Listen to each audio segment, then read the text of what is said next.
This is Saturday Morning Mysteries. And we're your hosts, Alexis and Grace.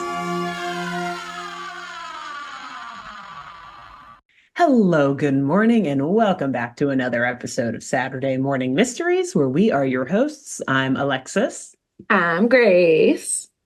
And this week, Grace is going to blow our minds with another episode of our new show. Not new anymore, actually. We're halfway through it now. Yes, this week. Inspector Gadget. Okay, also, actually, before I launch in, let's revisit our theme song discussion about this. Oh, yeah, that's right. From a couple weeks ago. And here's something I did realize about, we were comparing this to Darkwing Duck. You had the really bold statement of saying this was better than Darkwing Duck, which had been our number one, I think. And what I realized... I'm back and forth on that, by the way, but yes, in that moment. I said, yes. Yes, so I still think for me, Darkwing Duck is my number one, but I did realize that this one has like a better bridge of like, go, Gadget, go. Gadget, go. And it gets stuck in my head more.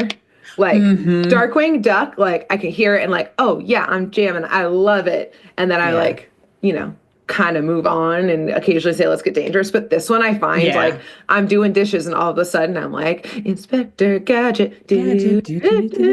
Like it's catchier. Yeah. So like, I don't know if that makes things better or worse, but no, but it is another factor. It's another factor. And you're right. Maybe it's not better than the Darkwing Duck intro song, but for some reason it does just like, it sticks with you in a different way. Like something about it's like easier to whistle. It's easier to like hum along to. Like Darkwing Duck is like a full actually song where there's like verses, a chorus, a bridge, etc., an outro, and then Inspector Gadget is just like this catchy phrase more like over and over. Yes, that which like it's stuck in there. So anyways, yes, I forgot to bring that up last week. Good point. I'm glad you did. That helps us in our ranking of all of the cartoon songs. So good. Yeah, that's helpful. Yes. So there you go. And also, yes, I did go back and forth and listen to the theme songs to come up with like I said, that makes me want to do that now. And I hate to do this 2 episodes in a row, but where do we put Jabberjaw in this? I need to go back and listen. I think I need to talk about a jingle. Actually, Jabberjaw, in comparison to Darkwing Duck and Inspector Gadget, Jabberjaw is like nails on a fucking chalkboard. Honestly, I think I need to go back and listen to it because it's like I vaguely remember it, but not well enough. But from all of the ones last year, I guess besides Tailspin, what mainly was it last year that we also did the whisper scatting of Charlie Chan. Of the Chans, because that one to me is definitely better than Jabberjaw because it's whisper scatting. The whisper scatting, it's insane. Like how does one whisper scat? Who knew? You know, who knew it was a vocal range you could achieve. Yes. So to sum it up, Jabberjaw was basically just jabber, jabber, jabber, jabber, jabber, oh my God, nails on a chalkboard. Yeah, absolutely. Now, jabber, jabber, jabber, jabber, jabber, jabber, jabber. Yeah, no. It's so bad. And they were in a band. But some of the songs in it were good from the band. Bob. And remember, that was our biggest gripe. We were like, how is this show about people in a band? How does this one have the worst of all of the theme songs? But then the songs were so good in the show. Yeah, we got to make this bracket. I think we got to go through all. And now that I think about it, someone do this Rescue Rangers actually might be my favorite too, because it's just like so intense. Okay, Stay tuned for a bracket, y'all. I actually might do this, especially with with March Madness coming up. That would be a fun thing for us to do in March. Like instead of, that's our March Madness. That's our bracket tournament. I mean, this episode might be coming out already in March. We record in advance. So this could already be March. This one might be the first week of March. Yeah, because I think it might be. Or the last week of February. Either way. So good time for us to announce. Dory, I'll work on this. I know you guys, you've got a lot of stuff going on now, Grace, but I'm like, I have time to make a bracket of cartoon theme songs. I'll text you after this. We'll figure something out because I'm actually invested in this right now.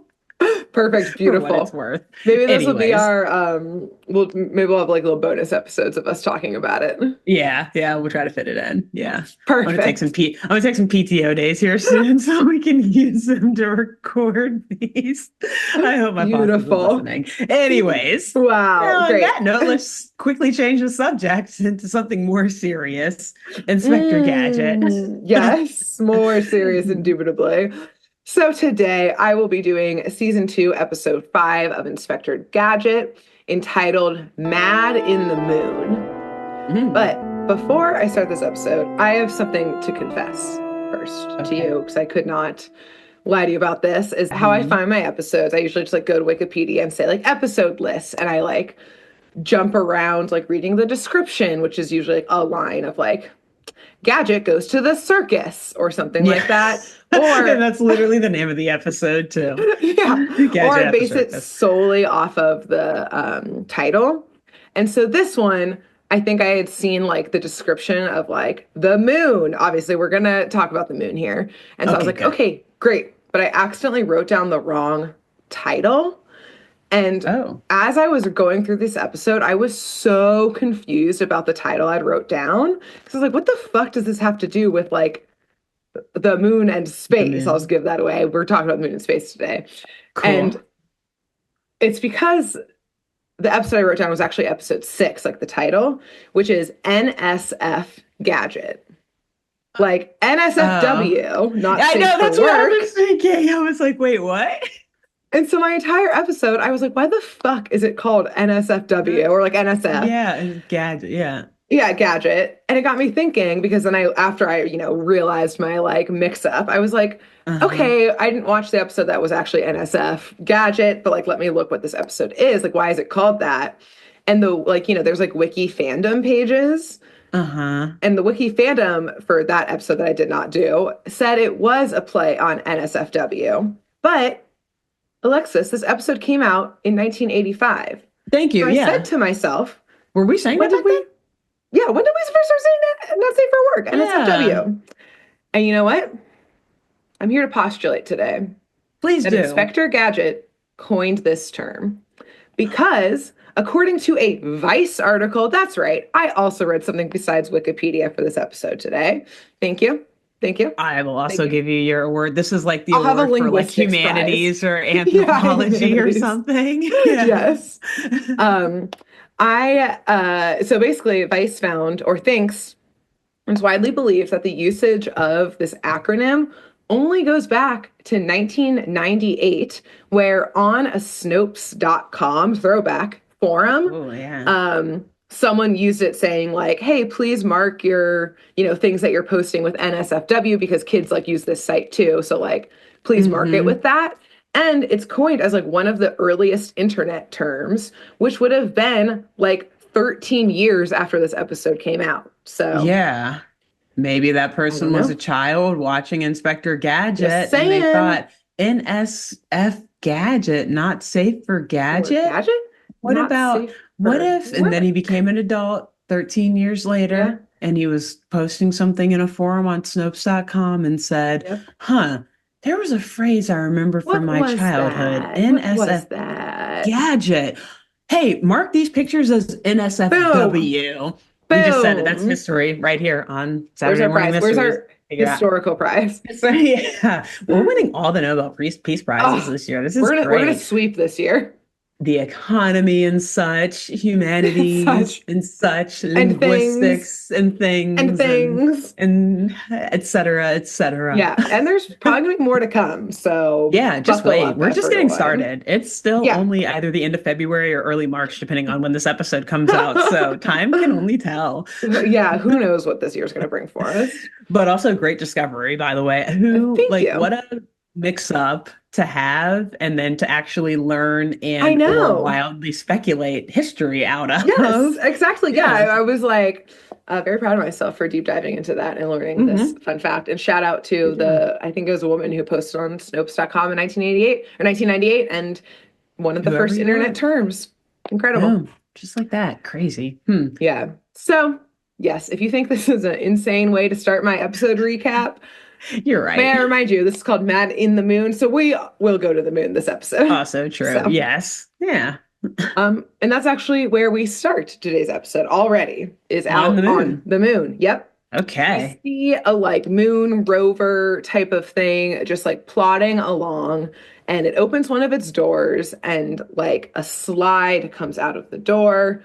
We do see a big old M.A.D logo on it. So, we know these are M.A.D agents. Mm-hmm. And from the rover out come, and they're in spacesuits and stuff, a set of twins whose names are Null and Void. Which is very funny. Those don't rhyme. Hey, twin names Alexis, are supposed the birds to rhyme. Know. Yeah, we're experts in twins. Yeah. Ask her dad, her uncles, her other uncles, aunts, cousins, etc. Lots of twins in this family. Well, you are now an expert on twins too, in a way. But yeah, instead of they don't rhyme, alliteration is what our family does. Yes, that's fair. Yes. This is not alliteration. This is just, Null and Void. It is funny, but yeah, and I feel like I was going to say, imagine being named Null, but I think Void would also be as offensive. I was like, one of those is less than the other, but no, those are both like at least null. Like Void is like spacey, and Null is like we needed something to go with Void. Exactly. Void is definitely the favorite. Yeah, for sure. Like you will go to space one day, children. I guess the other one will come too. So yes, Null and Void get out of the rover, the M.A.D rover.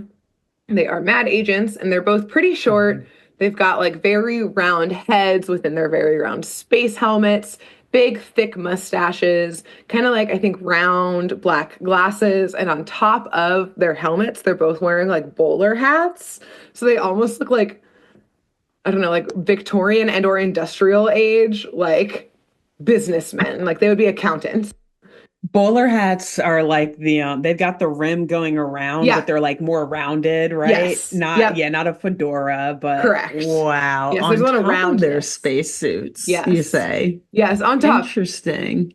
Fashion. Gravity is having that high fashion on the moon that gravity has no control over. Nope, I think they've staying in place and everything. Cool. Okay. Yes. Cool. So these twins, who yes are identical, they're holding this like, do you know what like Raggedy Ann is? Like the doll? Yeah. They're basically holding a Raggedy Ann doll, but like, I don't know, an orange dress.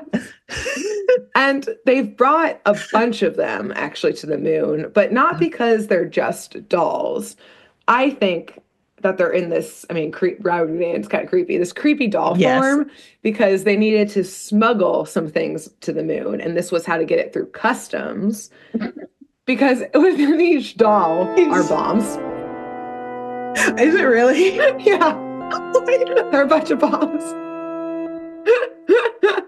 There's a lot to unpack there. Yeah, I see a question. First of all, just like your speculation of trying to get it through customs. Can you imagine if like NASA had customs, like before you take off from Cape Canaveral, you have to go through TSA. But it's also so bad, even though it's fucking NASA or like any international space agency, that they can't catch bombs.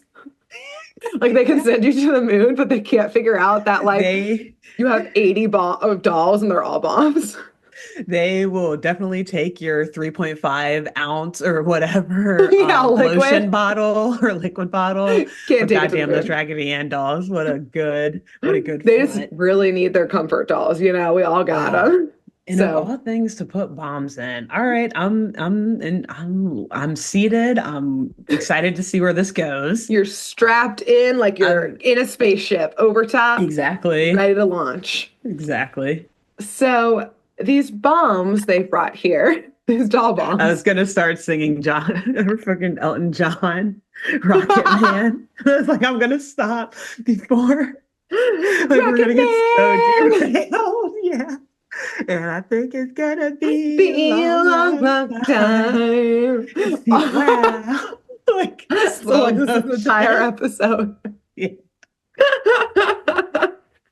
She's just Rocket Manning it. Sorry. Yeah. Wow. Also, as a fun fact, everyone, there was a point in high school in which Alexis and I in homeroom had to be separated because we wouldn't stop singing Benny and the Jets to each other. Yeah. Including across the hall. And Across the everyone was hall. mad at us. Yeah. Oh, they separated us. We kept singing. It's like, well, now we have to sing it louder, Louder. teacher. Is You this what you idiots. wanted? I feel like that didn't Right. last long. They're like, fine, just sit by each other, damn it. Just keep it Um, quieter if you're next to each one other. last one last joke about Benny and the Jets. Now that you mentioned it, a friend of mine in law school, we were talking about Elton John one time, and she's like, "What is your favorite Elton John song?" And I was like, "Oh, obviously Benny and the Jets." And she's like, Yeah. "Really?" And I was like, "Oh, wait, damn it, she doesn't get it." Like she wasn't there with us in high school. She wasn't there in high school. Oh, wait, Like, she doesn't have taste. Rocket Man. Exactly. No, I did stand my ground. I was like, no, it's Benny and the Jets. No question. Next question. Yes. Yeah, next, please. Anyways. Oh, yes. And so today, To derail. This is why I didn't want to bring it up. Right, you knew that I wouldn't let it go if you brought it up. Okay. We're back. Yes. So these bombs that Nolan Boy have, these doll bombs, are up there because it is a very special day. Today is, in fact, Dr. Claw's birthday. Oh, good for you. Yeah, good for you turning good into for your you. older Claw. Exactly. Another year wiser. Yes. And as a present to him, Null and Void are going to set up these explosive dolls across the surface of the moon, not to explode the moon like a lot of classic villains try to do. Okay, like good. they realize we need the moon for a lot of things on Earth. Thank God. Instead, they're going to explode certain parts of the moon's surface that will basically erase the classic man in the moon that people see when they look at the moon and replace it with a pattern of the M.A.D logo. Oh. So, okay.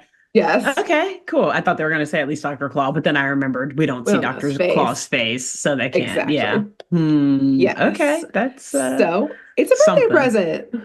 It is a good birthday present. I'm glad that they aren't just going to blow it up because that was my first thought, and I was like, you're going to kill everybody. Yeah, I know. This is not a good birthday gift. Yeah, we'll go into chaos. But no, they're just going to resurface it. Basically, they're like landscaping essentially. Cool. Nice. Yeah. The Nolan Boyd are space landscapers here. And Claw is honored by this B-Day gift. Like they call him, they tell him, and he's like, "Oh my gosh, thanks." He and Mad Cat are not on the moon, which again is why I'm like, your last episode of like the surveillance state. They got eyes on the moon fucking everywhere in this episode, but they're down on Earth. Yeah, of course. Who knows? But down on Earth, he's honored by this. Mad Cat loves to party. He has like a little party hat on, and like every time we see him, he's like dancing around like on the table and like throwing confetti and stuff. And like Mad, I think, just loves birthdays, and the company honors those, which is very nice. Good for them. Yeah. You don't get paid holidays, but you do get birthday parties. Exactly. Like pretty great ones too. You get some pretty good presents. And we see Claw's lair this episode, which is like, maybe he went right after the Swiss Alps. He just hopped over to his Transylvanian castle in an old not far, Romania-ish area. Yeah. Germany. Yeah, okay. Exactly. It literally just looks like he like killed Count Dracula and took his house. Nice. Essentially. So it's nothing to do with the episode, but I just needed to let you know that that's where he's hanging out. Cool. So now that we're on Earth, we'll go somewhere else over to Metro City, where Gadget, Brain, and Penny are off to visit a planetarium. But today it's not just these three. Instead, they are joined this entire episode by another kid who I have never seen before and who is just here with like no explanation, although I guess I'll explain him in a second. Like, there's this random backstory, but like with no explanation until I explain it. But in the episode, there was no explanation. I had to go to his wiki fandom page and be like, "Who the fuck is this kid?" Because who's this kid? I can't hide it from you at all. This episode, Alexis, I hate this kid. Oh God, he's a regular Scrappy-Doo. Oh man, perhaps worse. He is so fucking annoying. Okay, so he looks a little older than Penny is. Okay. And he's basically like an Inspector Gadget fanboy. So like, did you ever see The Incredibles 2? Yes, I know Yes. exactly who you're Yes. talking about. Yes. That Okay. kid who becomes a villain as a child Yes. is this kid. His Yeah, as a vibe. child. Yeah. Exactly. So Gotcha. he's this like he like wants to both be Inspector Gadget and be an actual superhero. He's wearing this superhero costume, like this full latex suit with like blue boots on, a red like cap with like or like a red like little helmet that has like a little like was it like Achilles like wings on it? Oh, okay. Yeah. Or whoever. Mercury, No. I think. Yeah, Or yeah, not yeah. Hermes. Yeah. Hermes was, I Hermes, think, yes, the thank yeah, you. Hermes. Yes, Yeah. Hermes wings on it, Yeah. because he's obsessed with thinking that he can be a superhero that can fly. He's got like super thick glasses, has buck teeth and freckles, and talks with a like kind of talks like this the entire time. Like he's Oh a nerd. no. But you He's know one of what? those. I'm not even by myself on this. Brain fucking hates this kid Oh, too. good for you, Brain. Brain is a man. That's a dog of taste. He Exactly. Brain is knows. like growling at him this entire episode, and it's just Oh. not about it. Penny seems kind of annoyed with him too, because she's just like, this is just another idiot who I have to keep safe. Um, Hmm. Gadget can just kind of like take it or leave it. But he goes by Gadget doesn't know what's going on. yeah, we'll get to it pretty soon. Or like in a couple paragraphs about Gadget's opinion of him, which is kind of funny actually. But he goes by Corporal Cape Man because he wears a cape. Uh, See, apparently he met Gadget when he just like wound up getting mixed up in one of Gadget's investigations of like was wound up getting. exactly. But I Sure. do think he did accidentally wind up in them because Mhm. Alexis, if you can believe it, he's more dumb than Inspector Gadget is. Oh no. Yeah. Oh gosh. Which I guess he's a child, so he has that excuse, Yeah, which that's Inspector Gadget true. doesn't. But So, Penny is also a child, so and Brain is a she dog, got half human brain. exactly. They're both totally raising the bar though. Like they're Yeah. what is it, bending the curve or breaking the Yes. curve? Yeah, exactly. Yeah, on the They're bell fucking curve it up for here. dogs and kids everywhere. Yeah. Exactly. So, yes. Okay, so they're at the museum and they are going to see a Hmm. planetarium show. And Cape Man, who's, I'll just refer to him as that, Cool. keeps like getting into like everyone's faces. There's like a line to get into this show. And like thinking that everyone's suspicious of some crime, even though nothing bad has happened at this point. And like, yeah, Hmm. Penny's just like rolling her eyes. Brain again is growling at him. Gadget eventually is like, okay, there, kid. And Yeah. like, just, keeps going on with his day. But every time, and like, Gadget's probably doesn't like tell him to bug off because every time Cape Man talks to Gadget, he's like, oh, your Gadget greatness. Oh, wondrous one. Like, obsessed. Yeah, Yeah. the worst. Never mind. Okay. All We right. hate it. Okay. So, The the worst, worst. if you will. And we will. We And shall. we will. We And we are. did. We did. And at the planetarium, they, of course, run into Chief Quimby, who was like hiding in like a planet display. And they get this mission, which is they've learned of M.A.D's plan to explode the man in the moon, that whole thing replacing with the M.A.D logo. So Gadget has to go fly to the moon and stop this from happening. Okay. So, a couple things. One, Penny is like, I want to go. And Gadget says, it's too dangerous.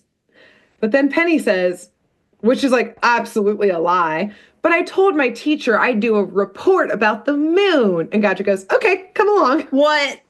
Okay.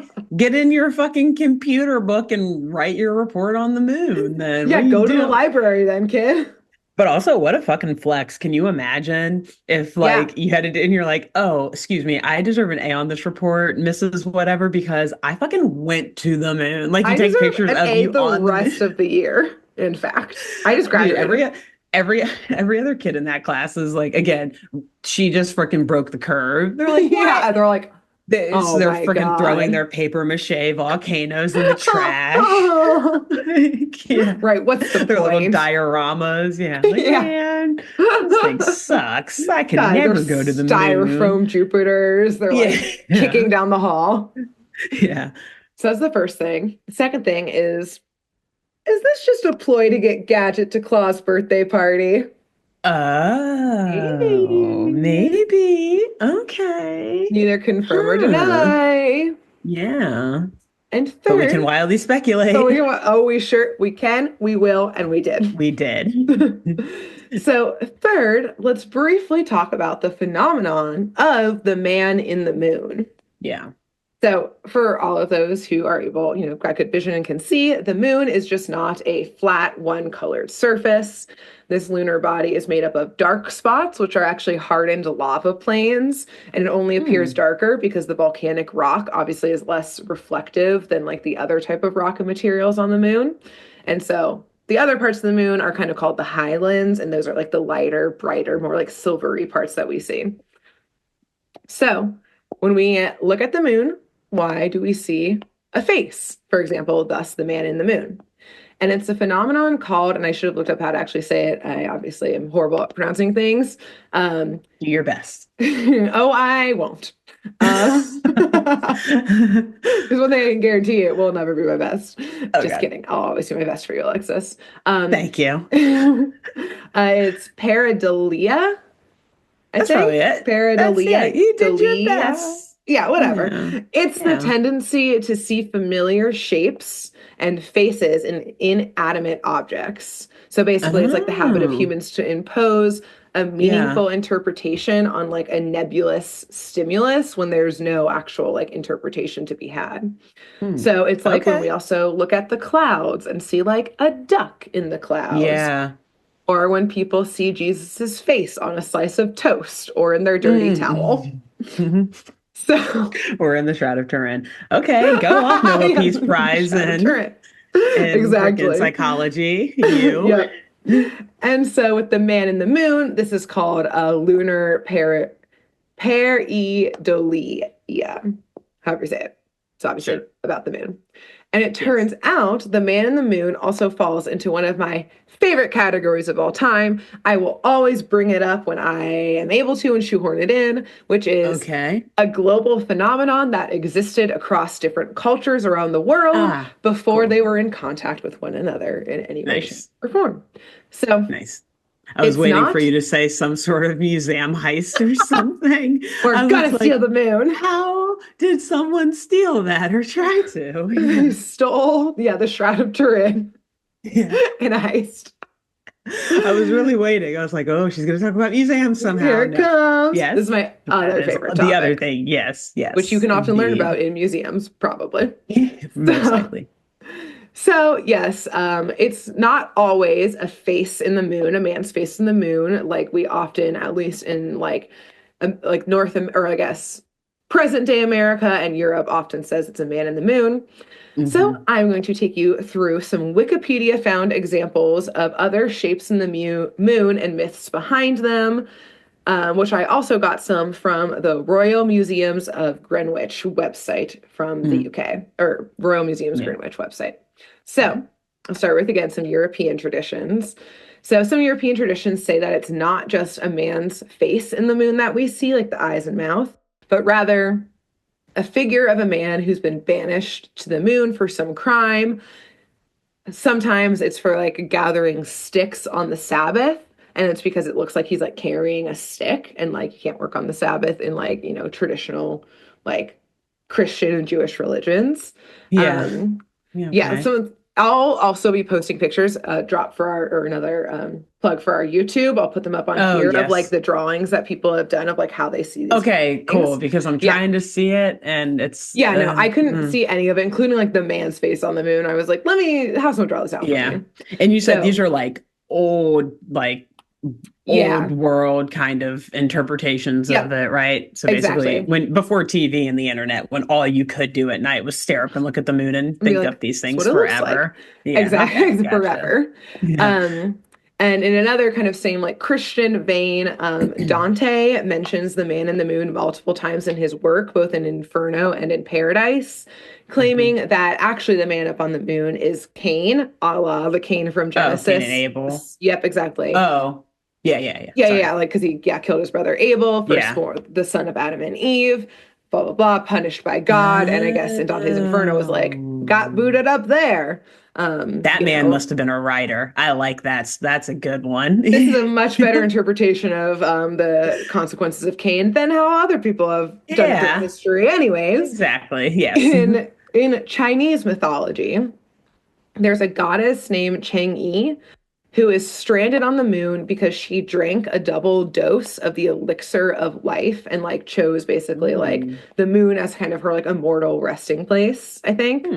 And in some versions of this, she is accompanied by U2, who is a moon rabbit, and it's this moon rabbit shape that they see on the moon. And specifically, he kind of looks like this rabbit has a mortal and pestle, and that he is mixing this elixir of life, which is the same elixir that Chang'e drank.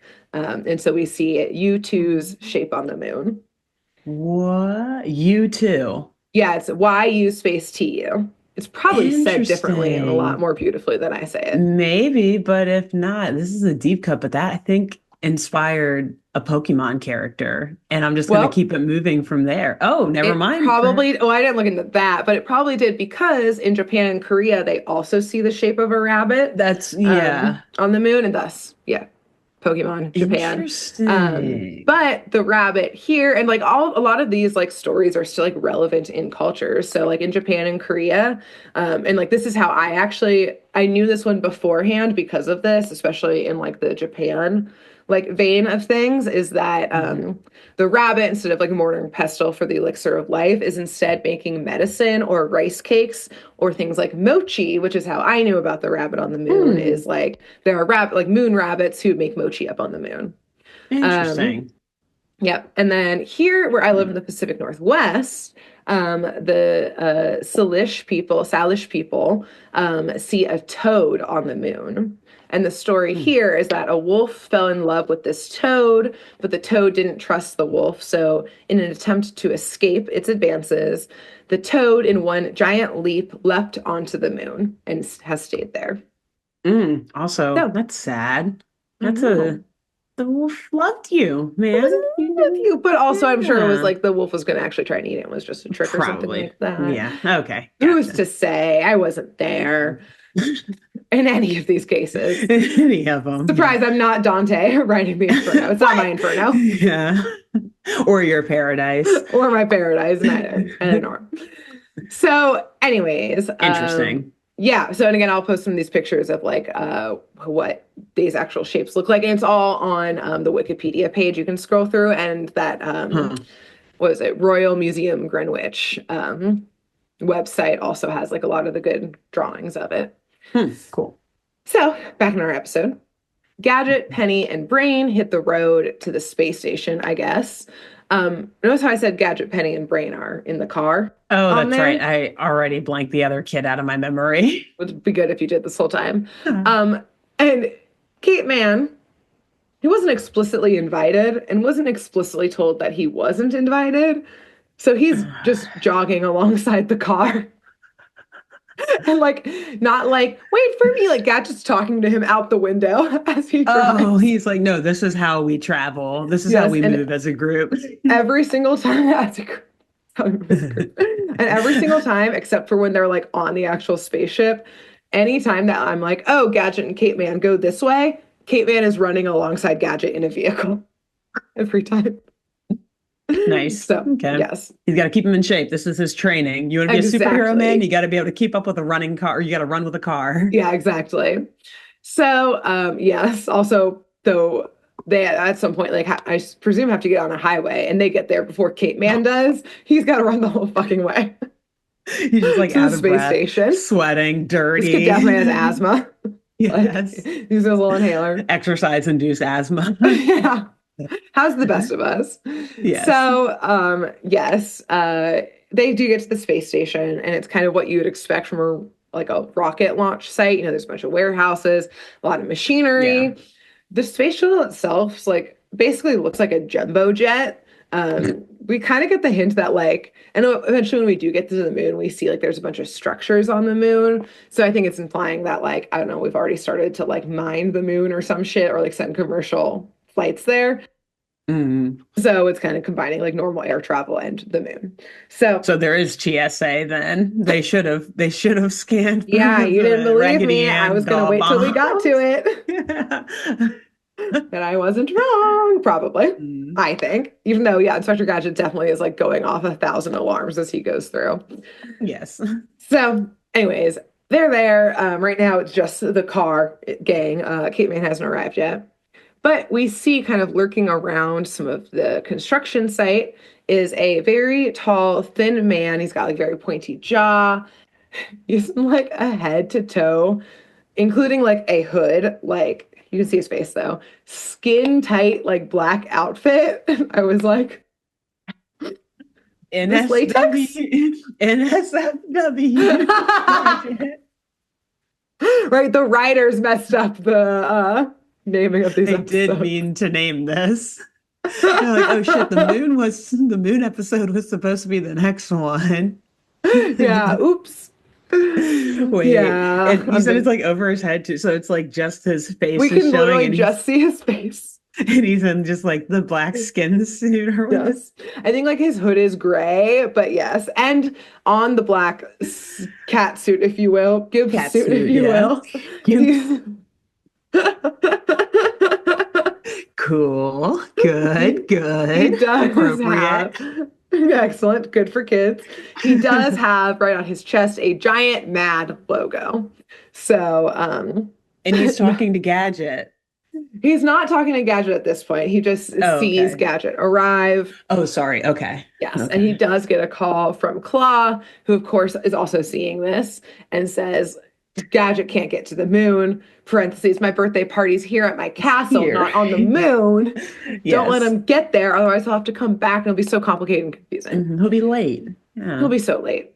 So the first attempt here is that this M.A.D agent makes is to ram the car with a forklift to basically, I guess, stab all of them or have them not fully get to the rocket. Who knows? Something. Yeah. Yep. Gadget accidentally thwarts this plot and, using his various, he's like able to raise the car super high up at the last second. And so that's just thwarted. And at this point, Kate Man arrives. I just would have left him there on Earth and gotten on that rocket. I know, like go, quick. Yeah, go, Gadget, go. Go, Gadget, go. Go, Gadget, go. And yes, he does get there. He's like, Gadget, wow, you're so fast. You got here so quickly. Like, yes, bro, he was in a car. He was in a goddamn car. Obviously, he got there quickly. So they get into this rocket, which again, it just looks like a mega jumbo jet situation. Mm-hmm. It's like normal airplane seats happening. Claw also has his eyes in here, sees that they're all getting strapped on in. And he's like, he calls the agent again and he's like, make sure they don't get to the moon. Like, you got to stop this like rocket from launching or like somehow just make sure he doesn't get to the moon here. Yeah, one way or another. And I think sometimes within the M.A.D organization, their communication skills aren't great. Because, I took it as make sure he doesn't get to the moon again so he can get to my birthday party. The M.A.D agent, of course, takes it as make sure Gadget doesn't get anywhere ever again, kill him while he's on this rocket. You gotta be specific. Big old mix-up. Yep. So, yes. They get into the rocket, they, all strap in, and we do see that the M.A.D agent in his little cat suit is able to sneak onto this plane or / rocket as well. Plane? So, straight up calling it a plane now, yeah. It's basically what it is. I will say that was on accident. I do have rocket written down. I accidentally. Oh, yeah, okay. We'll slip there, like it but might as well be. Yeah. Also, could you imagine like the flight attendants come out like, okay, has anyone been to space before? Anyone? All right, we're going to need to follow this safety presentation. Hi, ma'am. Are you over 13 years old to sit in this emergency space exit seat? In case of an emergency, can you lift this latch and put on a spacesuit and attach yourself so you don't float off into the void forever? I was going to say, and handle zero gravity or the black hole that we're flying through that makes the door detach in the first place. You can consent to this? You Yes. can your parent consent to this? Thank you. Good. All right. Strap in, everybody. And I will say, yes, so they're able to, lift off. They get through the Earth's atmosphere. They're off in space. And Gadget is like, it's so good to be in space again. So I guess this is not his first rodeo. First time. Okay. Here. Yeah. Cool. So he would definitely sit in the exit seat. Then he's like, I've been here before. I can do this. No, the flight attendants are like, not you, sir. Not you. We remember what happened last time you just randomly opened this door. We lost an entire plane of people except for you because you're a bionic man. All right. Yeah. Keep it moving. Keep it moving. So we're going to have to reseat you.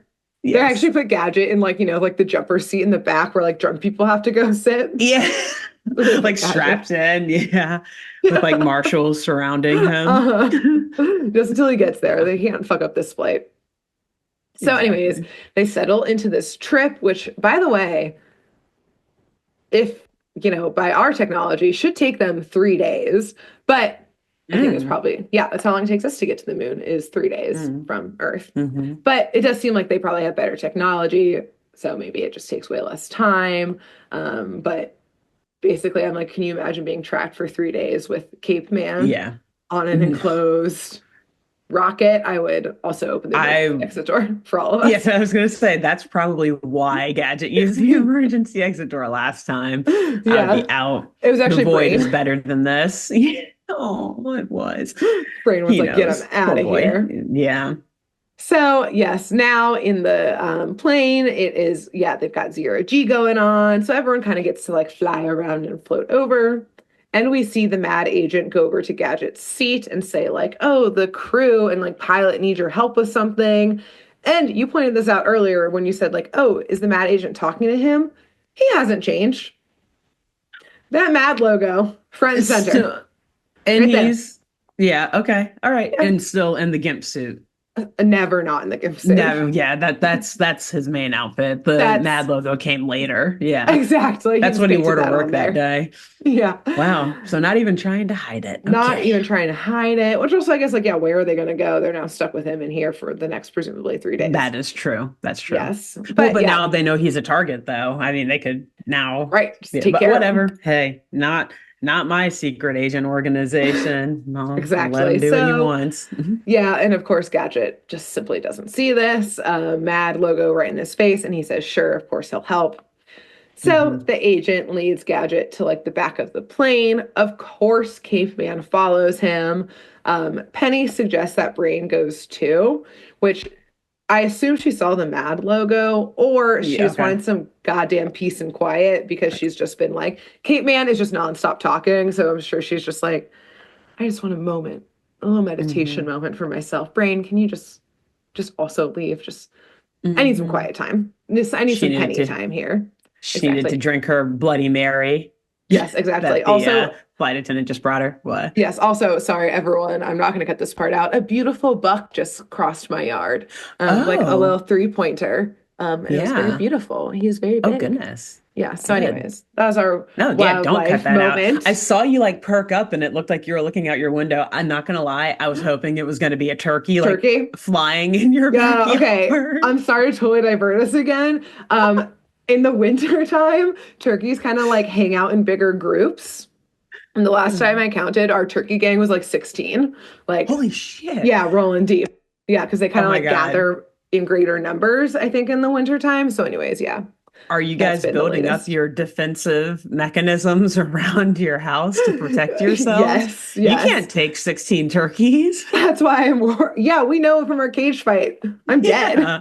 I'm absolutely dead. Even with your badass dogs, and badass in like the cool way, not as in like, God, your dogs are ridiculous. No, like your dogs could tear some shit up. And even them, I'm not sure they can take 16 turkeys. I know. Yikes. Yeah, it's too much. So, okay. Anyways, I'm so sorry, everyone. I really needed to everyone to enjoy that wildlife moment with me. So, yes, Gadget goes back, with the MAD agent and Cape Man, and Penny, and Brain goes back as well.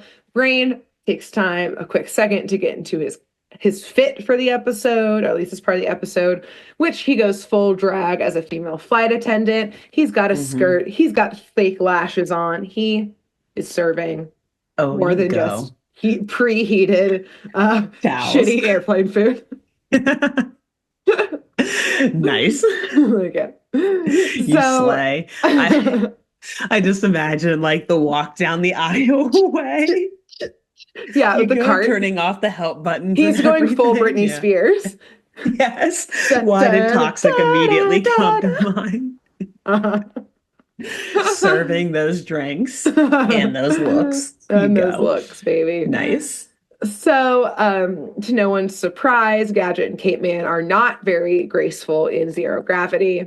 So the Hmm. agent bumps Gadget like into a room that he's like, oh, the problem's in here, and kind of like nudges him in there.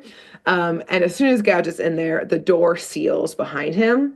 Oh, yeah. But of Okay. course, Cape Man is there, so he's like, what's happening? Like, what's going on with Gadget? And that agent is like, oh, like this room is really small. It can only kind of fit one person, especially for safety, since there's kind of something going wrong in there. But like you can still talk to him while you're in there. Like he's in there. There's like an intercom system. Just press that giant red blinking button that's next to the door, and it'll totally be fine. And Cape Man is like, oh, phew, I thought that was an emergency exit button, but I guess not. Always trust your gut, even if you're as stupid as Kate, man. I know. Always ask I've one never more even been on question. a spacecraft before, and I I know know. already what that button Yeah, does. don't hit the red blinking button. No. So Brain is trying to like, swim basically up to them to get Cape Man not to hit the button, but he's not Hmm. fast enough. Cape Man, of course, hits the button and Gadget, in the room Gadget's in, a door opens and Gadget obviously immediately gets sucked out into the void Hmm. of space. Yikes. Should be fucking But terrifying. he's a bionic man. Yeah, that's He true. doesn't need air. He doesn't need That's true. pressured forces. He doesn't need temperature control. Any of That's that true. shit.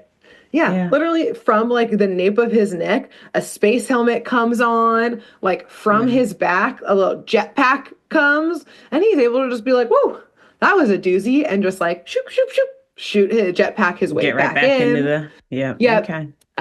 Brain and Penny do help him out by like, going in there and opening the door. There is some chaos that happens. Brain does get stuck out in space, but he does have a very cute spacesuit on. Oh, good. And Whew. yes.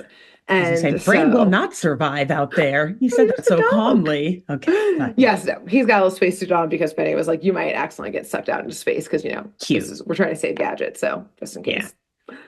So and part of that, yeah, Brain getting sucked out into space is that like to land, he has to be like holding onto the wing or like the fin of this rocket because they weren't able to Yeah. get him back in.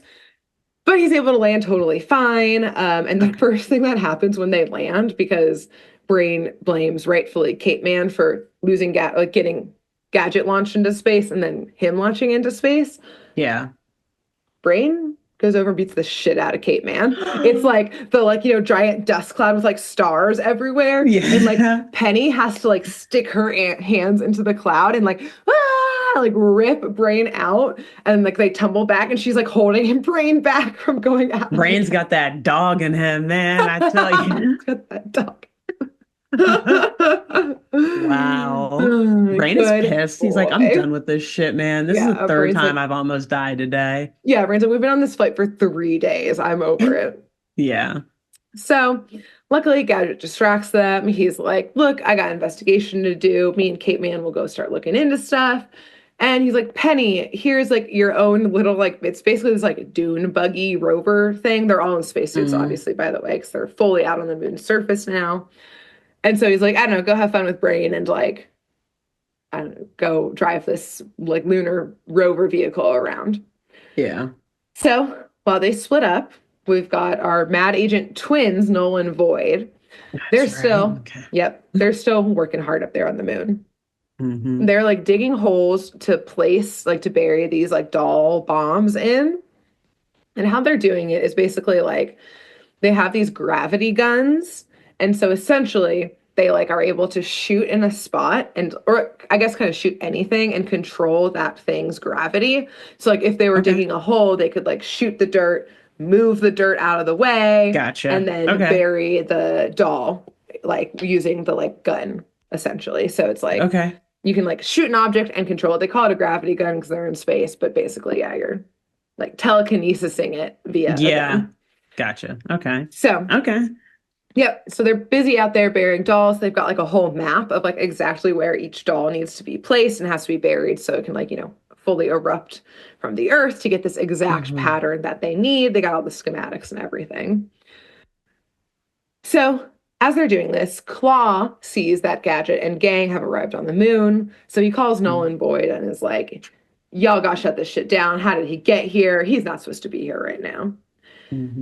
And who all sees this, including when they're on a call with Claw, they accidentally like mismove and like misfire one of the dolls and it explodes. Oops. Luckily, it's Brain. That's Brain and Penny combined. Brain. Penny and Brain see this happen, that like the doll hits something and it explodes. So they're like, oh, these two guys who were also just on the phone with Dr. Claw have exploding dolls. Got it. This is what the plan is. Good to know. So they go to try and find Gadget to tell him all of this news. So as usual, Penny and Brain killing it. As usual. The real inspection. Exactly. Because as usual, Gadget's investigation is, in theory, going. By name alone. Going. Yeah. Going. So we see him driving his own moon buggy. Of course, Cape Man, like I said, is running alongside it. And they, as they're kind of like up on like these cliffs and like kind of craters and stuff, they see a small figure at the very edge of the cliff. And then they see the figure leap off down into the chasm below. So viewers, we know and we see that this is one of the dolls, and we notice that there was a beam that kind of shoved this doll like off the edge down into the like ravine below. Yeah. Okay. But it's a little too far for Gadget and Cape Man to like really see what it was. But they kind of are just like, did someone just jump off a cliff? We should probably go investigate. Yeah. So they zip off on the moon. Yeah, on the moon. As if they wouldn't just float or anything. Yeah, I know. When they landed. So I don't expect them to know that. Why? Yeah, why would they know this? No. So Gadget and Cape Man zip off to that cliff to look over to the edge, which again, like, would they be fine, or are they expecting to see a mangled body? Yeah. But I guess it doesn't matter because Nolan and Boyd see them and they're like, oh, great. Well, we'll just also send them down the cliff. So they shoot Gadget and Cape Man with like their little gravity gun and like, yeah, just send them down into the cliff. But like they land them softly down at the bottom.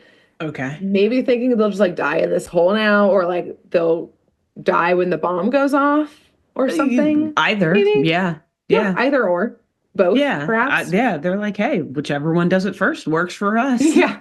Our hands are technically clean of this. Yeah. So down in this chasm, Gadget and Cape Man see the figure that they saw before on the ground, totally fine in one piece. Yes, like I said before, it's like this Raggedy Ann doll. I think the dolls also have like little like antennae, so it's like a little alien Raggedy Ann, but okay, it looks like a Raggedy Ann doll, but just with like little alien like bug antennae. Yeah. And Alexis, these two are not just a danger unto themselves. Oh no. Unto a country, their state, unto Earth. They're probably a danger to the universe because these two will simply end each other into a cataclysmic disaster because they see this Raggedy Ann doll and run up and say, "Hello, ma'am, are you okay?"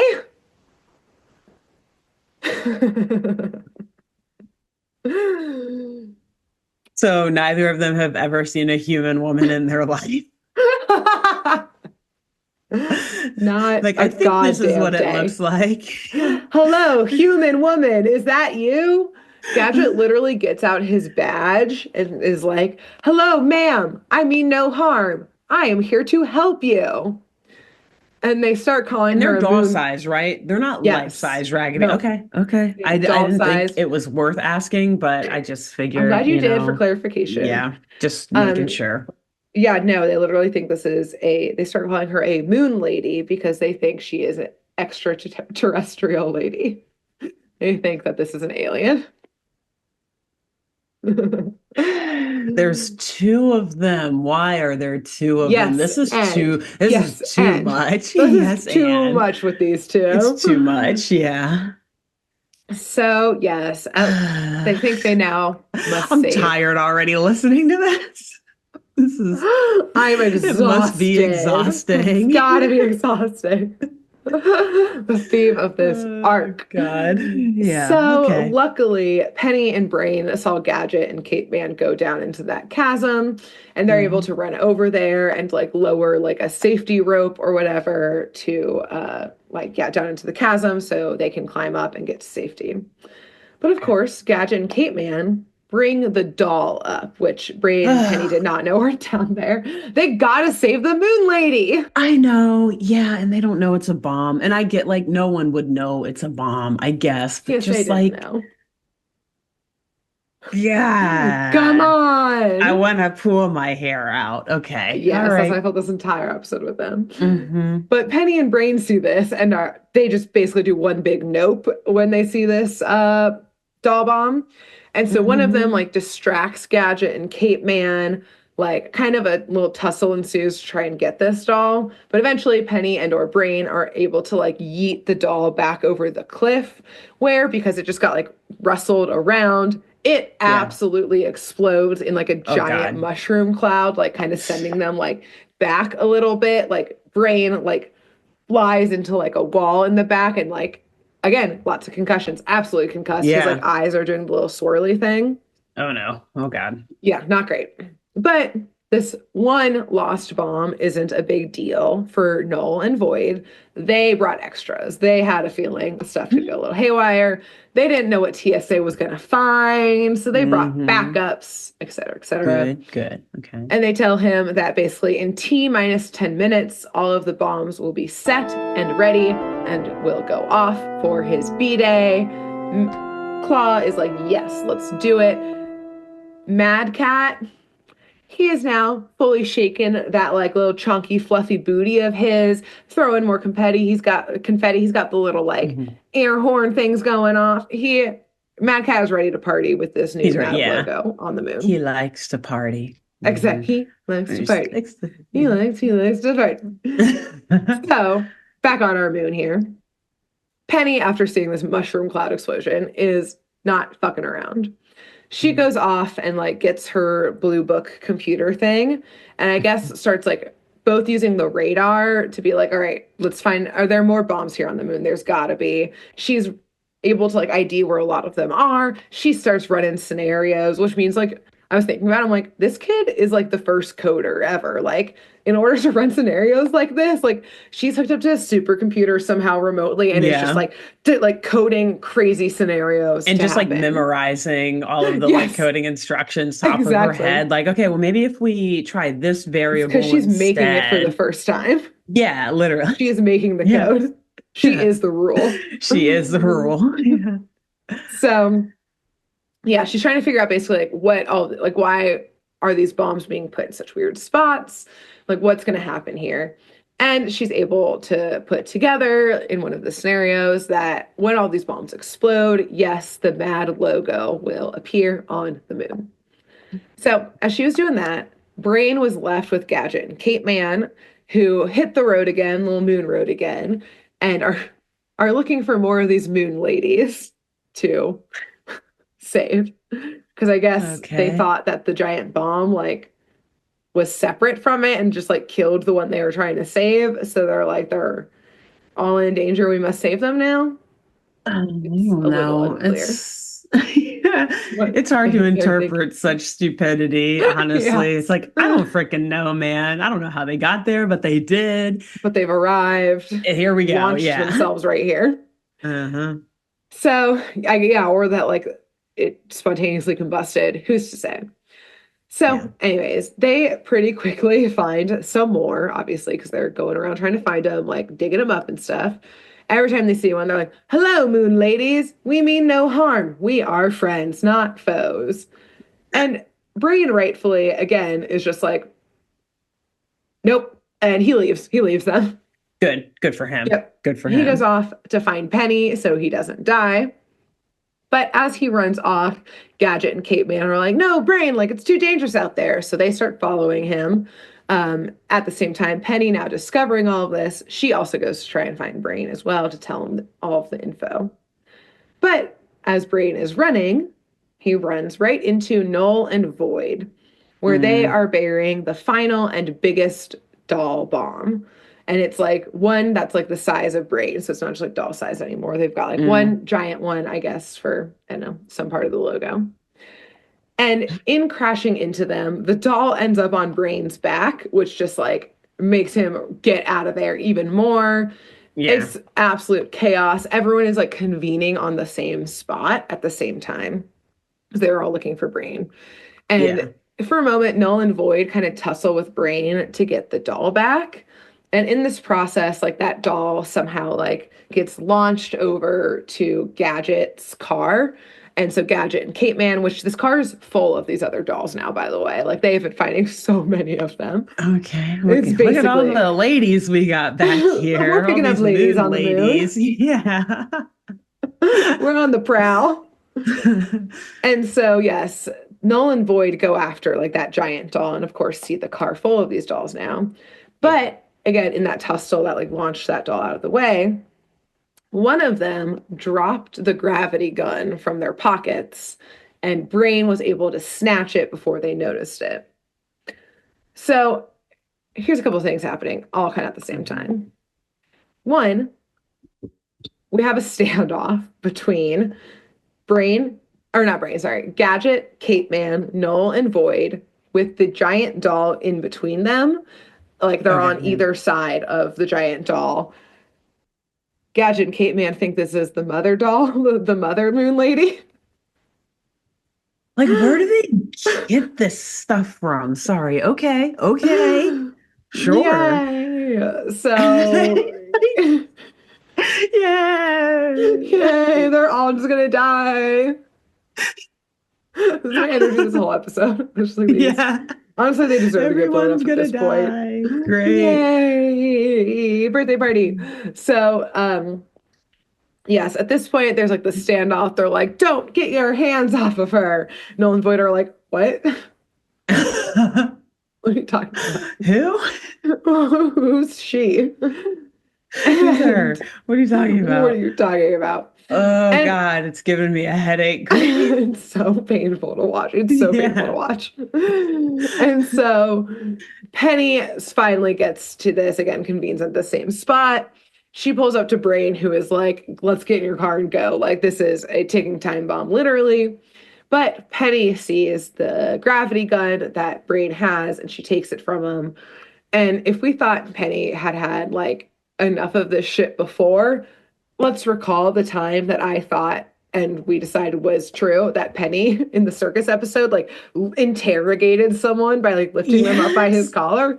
Penny's in that mode. She's in berserker mode right now. Okay, cool. Good. Basically. She's in I'm not taking anyone's shit from anyone anymore mode. Exactly. We're all about to die. Our favorite type of Penny mode. Yeah. So she starts all of the dolls in the car, like shooting them like one by one, like as she like she's at a fucking carnival game, just like pshoo, and shooting it up to the sky so that if it explodes in the sky, it will be less harmful than here. Yes. On Earth with all of them. Okay. And at this point, exactly. At this point, the stalemate between the other four breaks and they all start actually fist fighting again over this doll. Again, it's the giant puff of smoke or whatever. And at one point, Cape Man like stumbles out of the fray and he's carrying the like giant doll, just like, I got out of there. And he looks up to see Penny. I like to imagine one-handed, but she's probably using two because she's a child, like holding the, like pointing the gun directly at Cape Man. And all she says is, let go. And Cape Man just drops the doll immediately. He's like, she's tried to kill me before. I think she'll do it. I don't think Penny was going to wait because as he's dropping the doll, she shoots. She was like, damn it, I was hoping you didn't let go.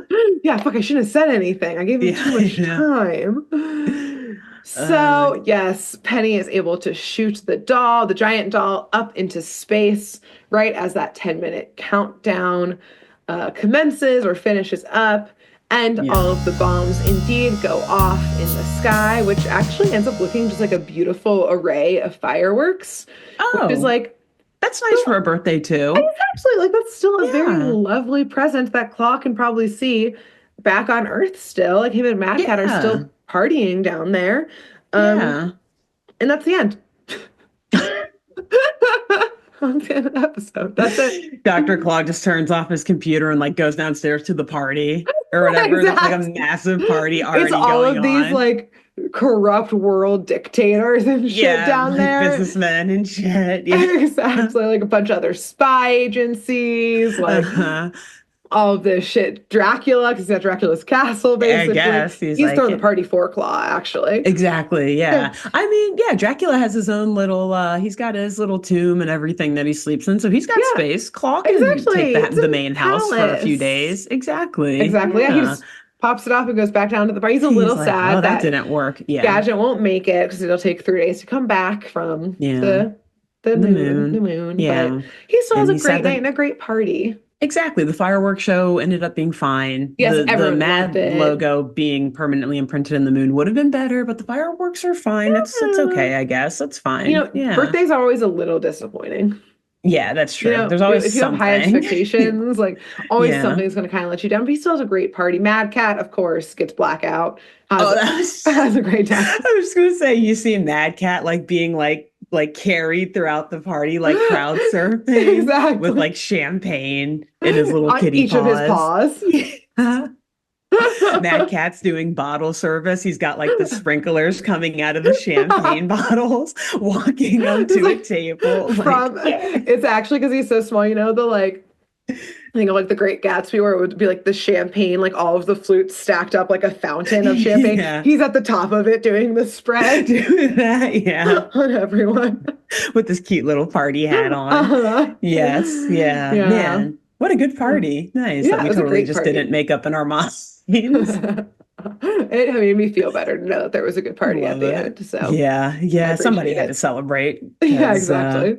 Wow. Well, there's nothing to celebrate elsewhere. So their rocket didn't get destroyed, right? Like they're able to safely get back. Okay. Yeah. Good. They were like far away from like the space station on the moon and stuff. Cool. So, yeah. Cool. Nice. Do we see Chief Quimby at any point come to space and arrest them, or they just it just ends? I mean, who owns the law in space? Who owns the law on the moon? That's true. That's the argument. I mean, if we had it our way, the United States would. I mean, it seems like they were sending spies.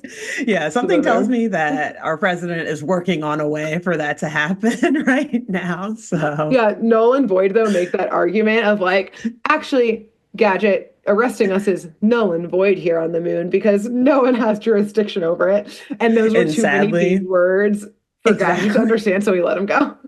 I was going to say, sadly, Gadget would be like, I have no way to look into this, so I guess you're right. Wait, what's jurisdiction? I thought I could just do what I want.